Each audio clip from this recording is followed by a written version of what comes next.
प्रिय श्रोताओं, सादर नमस्कार। मैं आरपी शर्मा अंगीरा ज्ञान सागर चैनल से आज फिर एक बहुत रोचक विषय वास्तु का परिचय। आखिर ये वास्तु पुरुष क्या है और क्यों इसकी पूजा करते हैं, क्या कारण है, इसके बारे में कुछ ज्ञान लेकर हाजिर हुआ हूँ। आशा करता हूँ आपको ये मेरा इकट्ठा किया हुआ कुछ सूक्ष्म ज्ञान अच्छा लगेगा। वास्तुशास्त्र में सभी मूल सिद्धांत वास्तु पुरुष के शरीरांग के आधार पर निश्चित किए जाते हैं। वास्तुशास्त्र के बारे में जिज्ञासा रखने वालों के लिए ये जानना आवश्यक है कि ये वास्तु पुरुष कौन है और इसके आधार पर वास्तु सिद्धांत कैसे बने हैं। वास्तु पुरुष के बारे में मत्स्य पुराण में जानकारी प्राप्त होती है कि इसमें दी गई कथा के अनुसार एक समय अंधक नाम का असुर समस्त देवताओं के लिए समस्या का कारण बन गया। उसके अत्याचारों से पृथ्वीवासियों के साथ साथ देवताओं को भी अनेक पीड़ाएं भोगनी पड़ रही थी। इस असुर के विनाश के लिए भगवान शिव से प्रार्थना की गई। तब भगवान शिव को अंधकासुर का विनाश करने के लिए उससे बड़ा भयंकर युद्ध करना पड़ा। युद्ध करते समय शरीर से उत्पन्न भगवान शिव के अग्नि के कारण उनके शरीर से पसीने की एक बूंद पृथ्वी पर आकर गिरी। पृथ्वी पर गिरते ही इस बूंद ने एक बालक का रूप ग्रहण कर लिया। शीघ्र ही यह बालक बढ़ते बढ़ते एक बहुत विशाल काय पुरुष के रूप में परिवर्तित हो गया। जैसा कि प्राकृतिक रूप से होता है कि जन्म लेते ही बालक भूख से बिलख उठता है, उसी प्रकार से इस विशाल काय पुरुष को भी भूख ने सताना प्रारंभ कर दिया। उस समय भगवान शिव का अंधकासुर के साथ युद्ध चल रहा था, इसलिए युद्ध में मारे जाने वाले असुरों का भक्षण इस विशाल काय पुरुष ने करना आरंभ कर दिया। जितने भी असुर मरते उन सभी को यह विशाल काय पुरुष खा लेता। जब अंधकासुर का अंत हुआ तब उसने उसे भी खा लिया। इसके पश्चात भी उसकी भूख शांत नहीं हुई। अपनी भूख को मिटाने के लिए उसने भगवान शिव की आराधना प्रारंभ की।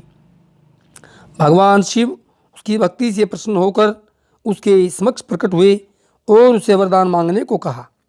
उस विशाल काय पुरुष ने भगवान शिव को प्रणाम करते हुए कहा कि उसकी भूख शांत नहीं हो पा रही है, इसलिए भूख मिटाने के लिए उसे तीनों लोकों का भक्षण करने की अनुमति प्रदान करें।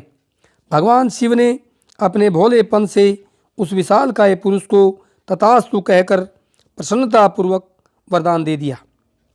जब तीनों लोकों को यह मालूम चला कि भगवान शिव ने उस विशाल काय पुरुष को तीनों लोकों का भक्षण करने की आज्ञा दे दी है, तब सभी स्थानों पर हाहाकार मच गया। तीनों लोकों के प्राणी ग्रह एवं देव एकत्रित होकर ब्रह्मा जी के पास गए। उन्होंने ब्रह्मा जी से कहा कि भगवान शिव के वरदान को निरस्त नहीं किया जा सकता। ऐसे में यदि शिव से वरदान प्राप्त ये विशाल काय पुरुष तीनों लोकों का भक्षण करेगा, तब हमारी रक्षा कौन करेगा। ब्रह्मा जी ने समस्त देवताओं को यहाँ कहा कि इस विशाल काय पुरुष को देवों के देव महादेव का वरदान प्राप्त है, इसलिए इसका वध तो नहीं किया जा सकता, किंतु जो समस्या उत्पन्न हुई है उसका समाधान आवश्यक है। इस समाधान हेतु हम सभी मिलकर उस विशाल काय पुरुष को पृथ्वी पर मुंह के बल गिराकर उसके ऊपर आरूढ़ हो जाएं। सभी देवों, असुरों एवं ग्रहों आदि ने ऐसा ही किया। वे सभी उस विशाल काय पुरुष के पास गए और उसे भूमि पर मुंह के बल गिरा दिया और स्वयं उसके विभिन्न अंगों पर चढ़ गए। नीचे की ओर मुख किया हुआ वह विशाल काय पुरुष जब गिरा तो उसका मुख ईशान यानी कि पूर्व उत्तर कोण में था। पैर नैऋत्य या पश्चिम दक्षिण कोण में थे। इस प्रकार वास्तु पुरुष पर जब विभिन्न देवता स्थित हुए तो उत्तर में कुबेर, दक्षिण में यमराज, पूर्व में इंद्र, पश्चिम में वरुण, आग्नेय कोण में अग्नि, वायव्य कोण पश्चिम उत्तर कोण में वायु, नैऋत्य कोण में पितृ, नृति, ईशान कोण में शिव और मध्य भाग में ब्रह्मा स्थित हुए। अपने साथ हुए इस कथित अनाचार से दुखी होकर उस विशालकाय पुरुष ने ब्रह्मा जी से निवेदन किया कि उसके साथ ऐसा दुर्व्यवहार क्यों किया जा रहा है। ऐसी स्थिति में वह कैसे जीवित रह पाएगा। तब ब्रह्मा जी ने कहा कि अब उसे सदैव इसी प्रकार भूमि में निवास करना पड़ेगा। इसके ऊपर निर्मित होने वाले भवनों के समय की जाने वाली पूजा आदि में अर्पण की गई सामग्री से अपनी क्षुधा को शांत करना पड़ेगा। भवन निर्माण से पूर्व जो व्यक्ति तुम्हारी पूजा अर्चना नहीं करेगा उसे यथासंभव दंड दे सकोगे। जो व्यक्ति तुम्हारी मर्यादा को ध्यान में रखते हुए उचित निर्माण करेगा उसे तुम समस्त प्रकार का सुख प्रदान करोगे। उस विशालकाय पुरुष ने ब्रह्मा जी के इस आदेश को सहर्ष स्वीकार कर लिया। यही विशालकाय पुरुष वास्तु के नाम से जाना गया।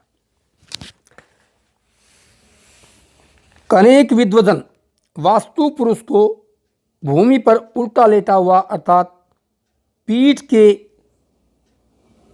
ऊपर की ओर बताते हैं, और मैंने भी उल्लेख किया है क्योंकि मैंने ये ज्ञान एकत्रित किया है। लेकिन मेरे अनुमान से मैं इस बात से सहमत नहीं हूँ।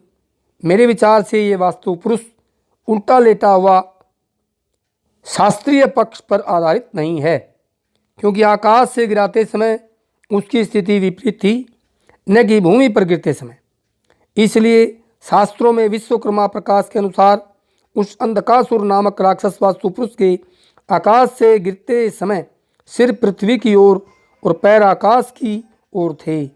भूमि पर इस पुरुष की स्थिति सीधे शयन करते हुए है, जिसके नाभि स्थल में ब्रह्मा स्थित हैं, और सभी शास्त्रकारों ने पीठ में ब्रह्मा को नहीं नाभि पर ब्रह्मा का स्थित होना स्वीकार किया है। हमारे शास्त्रों में पूजा मुख की ओर समक्ष रूप से की जाती है, न कि पीठ की ओर पूजा आरंभ करते हैं। जो भी चिंतन एवं विचारक वास्तु पुरुष को देवता स्वीकार करते हैं वे इस विपरीत स्थिति को शास्त्रानुसार स्वीकार नहीं करते हैं। व्याख्याकार इस पंक्ति का अर्थ गिराते समय की स्थिति पर सोच विचार करें तो स्थिति स्वतः स्पष्ट हो जाएगी, और किसी वस्तु को आकाश में फेंकने पर तथा पृथ्वी पर फेंकते समय ये आवश्यक नहीं कि जिस स्थिति में आपने फेंकी थी वह उसी स्थिति में पृथ्वी पर गिरे। इसलिए वास्तु पुरुष को गिराते समय की स्थिति सिर नीचे और पैर ऊपर थे। यदि ऐसा ही होता तो वास्तु पुरुष के पैर आकाश में और सिर भूमि पर, कपाल केवल शीर्षासन मुद्रा में रहता। इस प्रकार से ये चिंतन आवश्यक है। इसके पश्चात वास्तुशास्त्र का उद्भव हुआ।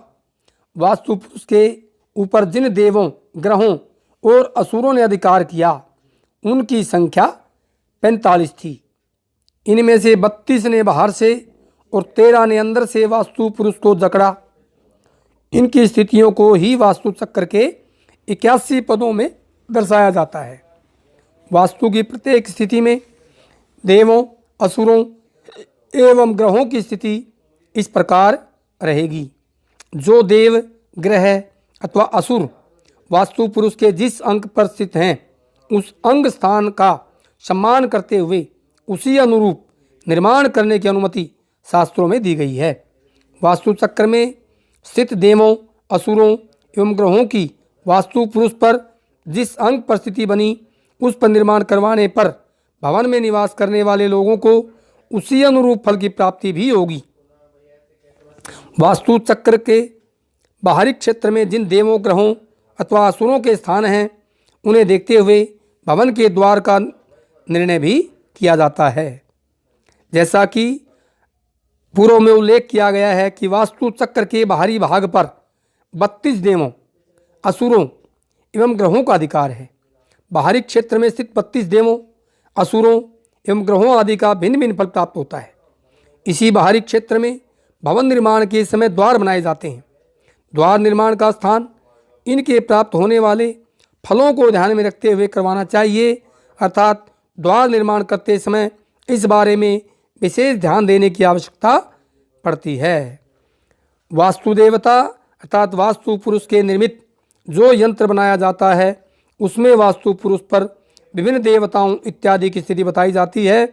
इसमें मध्य में ब्रह्मा की स्थिति होती है, उसके सिर भाग में शिखी, मुख में आप, दाएं स्तन में रुद्र, बाएं स्तन में आप, वत्स, नासिका, कर्ण, नेत्र में पर्जन्य आदि देवता, हाथ में सूर्य, सावित्री और गिरक्षत, पीठ और जठर पर विवस्वान, जंघा पर यम, दंड, जयंत एवं अन्य देवता लिंग इंद्रिय में स्थित रहते हैं। यह चक्र 64 कोष्ठों से निर्मित होता है। वास्तु पुरुष की पूजा एवं वास्तु शांति के समय वास्तु चक्र यानी 64 पद यंत्र का पूजन किया जाना चाहिए। वास्तु शांति न केवल नए घर में प्रवेश के समय वरन मकान अथवा किसी भवन के जीर्णोद्धार में यानी कि पुराने मकान को तोड़कर नया मकान बनाते हैं या उसी में तोड़फोड़ करते हैं, जब भी उद्यान में द्वार बनवाते समय, पुत्र के जन्म के समय, उपनयन संस्कार, विवाह संस्कार, जिस घर पर बिजली गिरी हो वहाँ, जिस घर में बहुत सर्प निकलते हों वहाँ, जिस घर में उल्लू और काग ज़्यादा बसते हों, जिस भवन में अत्यधिक अशांति रहती हो वहाँ वास्तु की शांति जरूर करवानी चाहिए। जगत पिता ब्रह्मा के वरदान से वास्तु पुरुष सभी के लिए वंदनीय और पूजनीय बना। भारतीय वास्तुशास्त्र का यही प्रमुख देवता है। अतः वास्तु में प्रधान पूजा के रूप में वास्तु पुरुष ही वंदनीय है। वास्तु पुरुष का सूचक वास्तु यंत्र को माना गया है, जिसकी पूजा अर्चना वास्तु पुरुष की उपासना मानी जाएगी। यह इस यंत्र की स्थापना पूजा करने से वास्तु संबंधी अनेक समस्याओं का अंत होता है। विशिष्ट वास्तु दोष निवारक यंत्र के बारे में मैं आगे जिक्र करूंगा।